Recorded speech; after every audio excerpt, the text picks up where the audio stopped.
Hello students, আমি উষসী চৌধুরী চলে এসেছি নেটওয়ার্কিং এর পরের টপিক নিয়ে। আজকে আমাদের টপিক হচ্ছে Manchester encoding and differential Manchester encoding. আচ্ছা, সবার আগে বলবো গেট, নেট এবং অনেক রকমের কম্পিটিটিভ এক্সামে অনেক প্রশ্ন আসে ম্যানচেস্টার এনকোডিং এবং ডিফারেন্সিয়াল ম্যানচেস্টার এনকোডিং নিয়ে, যে কিভাবে কি কনভেনশন ওয়াইজ তুমি কোয়েশ্চেনটা সলভ করবে এবং কিভাবে করবে, এই সমস্ত কিছু নিয়ে আজকের ভিডিওতে আমরা ডিসকাস করব, যাতে তোমাদের এই কম্পিটিটিভ এক্সামে যদি এই ধরনের কোনো কোয়েশ্চেন আসে ম্যানচেস্টার এনকোডিং বা ডিফারেন্সিয়াল ম্যানচেস্টার এনকোডিং নিয়ে, তার যাতে তোমাদের কোনো অসুবিধা না থাকে। আচ্ছা, প্রথমে আমরা জেনে নিই এনকোডিং এর দরকার পড়ে কেন। তার কারণ হচ্ছে ফিজিক্যাল লেয়ারে আমাদের ডেটাটা আসে হচ্ছে 0 আর 1 ফর্মে। 10 বা 01 ফর্মে ফিজিক্যাল লেয়ারে ডেটাটা থাকে, কিন্তু সবসময় এমন তো নয় যে 10 আর 01 ফর্মেই ডেটাটা ট্রান্সমিট হবে, ডিজিটাল ফর্মেই ডেটাটা ট্রান্সমিট হবে, সেটার কোনো মানে নেই। অনেক সময় অ্যানালগ ফর্মেও ডেটা ট্রান্সমিট হয়। তখন কি হয়, ডিজিটাল টু ডিজিটাল বা ডিজিটাল টু অ্যানালগ বা ডিজিটালের অন্য কোনো ফর্মে এনকোডিং করা, এগুলোর দরকার পড়ে, মানে ফর্মটাকে চেঞ্জ করার দরকার পড়ে। তখনই আসে এনকোডিং এর প্রশ্ন। ডিজিটাল টু ডিজিটাল হতে পারে কেন? যদি ডিজিটালের একটা ফর্ম থেকে ডিজিটালের অন্য কোনো ফর্মে আমাকে ডেটাটাকে ট্রান্সমিট করতে হয়, তখন ডিজিটাল টু ডিজিটাল এনকোডিং। যখন ডিজিটাল থেকে অ্যানালগ সিগন্যালে ট্রান্সমিট হয়, তখন ডিজিটাল টু অ্যানালগ এনকোডিং। তো এই সব কারণে এনকোডিংগুলো চলে আসে। এবার যখন ডিজিটাল টু ডিজিটাল এনকোডিংটা হবে, তখনই কিন্তু আসে হচ্ছে ম্যানচেস্টার এনকোডিং এবং ডিফারেন্সিয়াল ম্যানচেস্টার এনকোডিং। ওকে, আচ্ছা,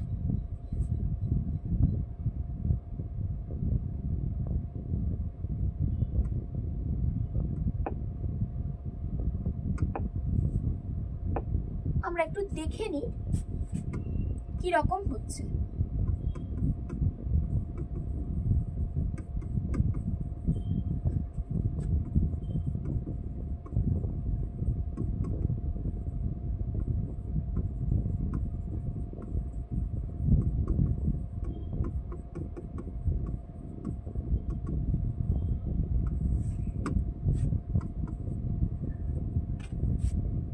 আচ্ছা, এখানে আমরা প্রথমেই বললাম ডিজিটাল টু ডিজিটাল যখন এনকোডিং হবে, তখনই ম্যানচেস্টার এনকোডিং এবং ডিফারেন্সিয়াল ম্যানচেস্টার এনকোডিং এর প্রশ্ন আসে।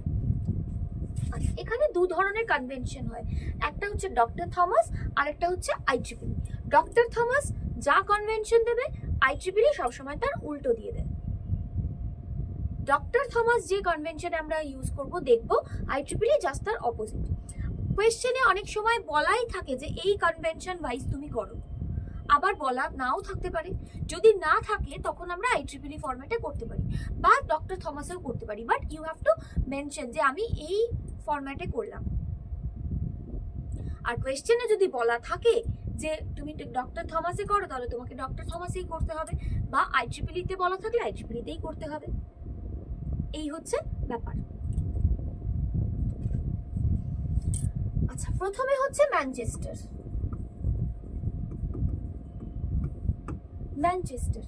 যদি 1 থাকে তাহলে সেই ডক্টর থমাস ওয়াইজ আমি দেখাচ্ছি, ঠিক আছে? 1 থাকে তাহলে এটা হবে জেড এর মতন। যদি 1 থাকে তাহলে এটা হবে জেড এর মতন, আর যদি 0 থাকে তাহলে এটা হবে উল্টো জেড এর মতন, ঠিক আছে? এই হচ্ছে ম্যানচেস্টার এনকোডিং। এটা হচ্ছে অ্যাজ পার ডক্টর থমাস।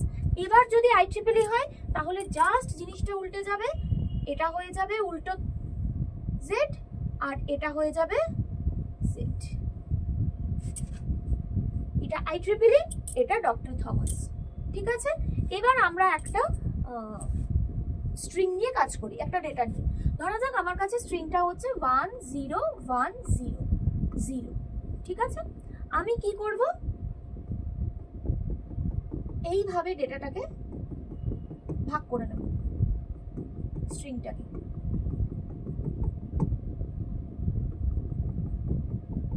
ঠিক আছে, এবার কি আছে, 1 আছে, প্রথমে 1, তাহলে আমি ডক্টর থমাস ওয়াইজ করছি, z, তাহলে z দিয়ে দিলাম। 0, 0 তে কি আছে, উল্টো z, তাহলে এটা কন্টিনিউ হয়ে যাবে, উল্টো z, এই হয়ে গেল।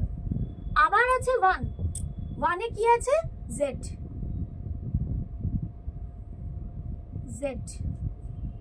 আবার আছে 0, 0, তাহলে উল্টো z কন্টিনিউ হয়ে যাবে, হয়ে গেল। আবার আছে 0, উল্টো z হবে, তার মানে উল্টো z।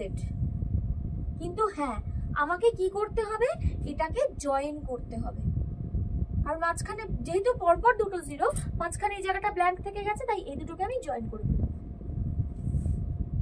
ঠিক আছে, আচ্ছা আরো একটা এক্সাম্পল নিই, তাহলে ক্লিয়ার হবে।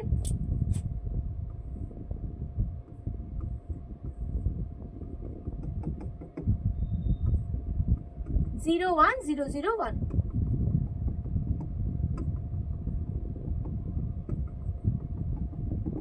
জিরো, 0 কি আছে, উল্টো z, আচ্ছা 1 z, 0 কি আছে, উল্টো z, উল্টো z, তার মানে এইভাবে যাবে, কন্টিনিউ হবে। আবার 0 কি আছে, উল্টো z, তাহলে এই জায়গাটা জয়েন হবে, হয়ে গেল। আর 1 কি আছে, z, তার মানে কি এটা কন্টিনিউ হয়ে গেল, ব্যাস। এই হচ্ছে আমার ম্যানচেস্টার এনকোডিং। ঠিক আছে, ওকে। নেক্সট আমি চলে যাব ডিফারেন্সিয়াল ম্যানচেস্টার এনকোডিং। ঠিক আছে, ডিফারেন্সিয়াল ম্যানচেস্টার এনকোডিং এ এখানে এই 0 যদি থাকে তাহলে এজ থাকবে, এজ, যেমন এই যে একটা এজ, বা এই হয় এটা, নয় এটা। আর যদি 1 থাকে তাহলে z, এটা বা উল্টো z, যে কোনো একটা আমরা চয়েস করতে পারি। ঠিক আছে, আচ্ছা একটা স্ট্রিং নিয়ে দেখি।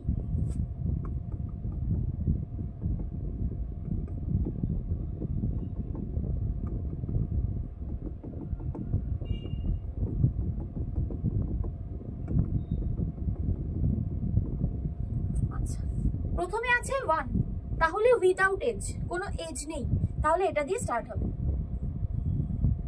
হলো 0 আছে, 0 আছে মানে আমাকে কি করতে হবে, এজ চুজ করতে হবে।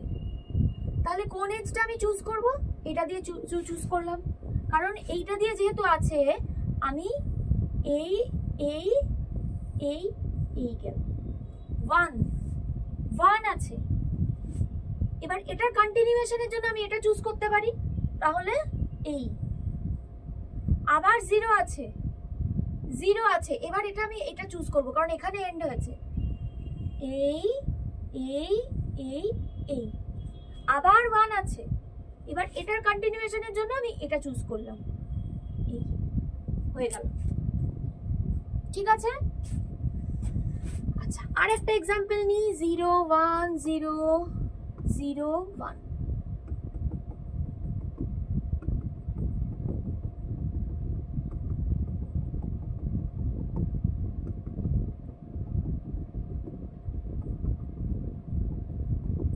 জিরো, আমি যে কোনো একটা চুজ করব, কিছু বলা নেই, প্রথমে স্টার্ট হচ্ছে 0 1, এটার কন্টিনিউয়েশনের জন্য আমি এটা চুজ করলাম, তার মানে এই উল্টো z। আচ্ছা আবার 0 এটা চুজ করব, কারণ এখানে এন্ড হয়েছে, তাহলে এই। আবার একটা 0 রয়েছে, আবার এটাই চুজ করব, কারণ এখানে এন্ড হয়েছে। আর হচ্ছে 1 এর কন্টিনিউয়েশনের জন্য আমি এটা চুজ করব, এখানে এন্ড হয়েছে, ব্যাস। এই হয়ে গেল আমাদের ডিফারেন্সিয়াল ম্যানচেস্টার এনকোডিং। এই ধরনের প্রশ্ন আসলে গেট বা নেট বা যে কোনো কম্পিটিটিভ এক্সামে যদি এই ধরনের কোয়েশ্চেন আসে যে একটা বিট অফ স্ট্রিং দিয়ে দিল এবং সেখান থেকে তোমাদেরকে বলা হলো যে ম্যানচেস্টার এনকোডিং বা ডিফারেন্সিয়াল ম্যানচেস্টার এনকোডিং ফর্মে এটাকে কনভার্ট করতে। আমার মনে হয় তোমাদের এই ধরনের প্রশ্নগুলো নিয়ে আর কোনো অসুবিধে থাকার কথা নয়। তো অবশ্যই সাবস্ক্রাইব করে নাও আমাদের বিদ্যাস্তুর ইউটিউব চ্যানেলে, আদারওয়াইজ এই ভিডিওগুলো দেখতে পারবে না এবং ক্লিয়ার হবে না। সেটা ছাড়াও আমাদের যে আপকামিং ব্যাচেসগুলো হচ্ছে AI/ML বলো, সাইবার সিকিউরিটি বলো, তারপরে হচ্ছে digital marketing, full stack web development, এই সমস্ত কোর্সগুলো সম্বন্ধে তোমরা কিন্তু এই ইউটিউব চ্যানেলেই তোমরা জানতে পারবে। তো অবশ্যই সাবস্ক্রাইব করে নাও এই আমাদের ইউটিউব চ্যানেলে। চলে যাব পরের টপিক।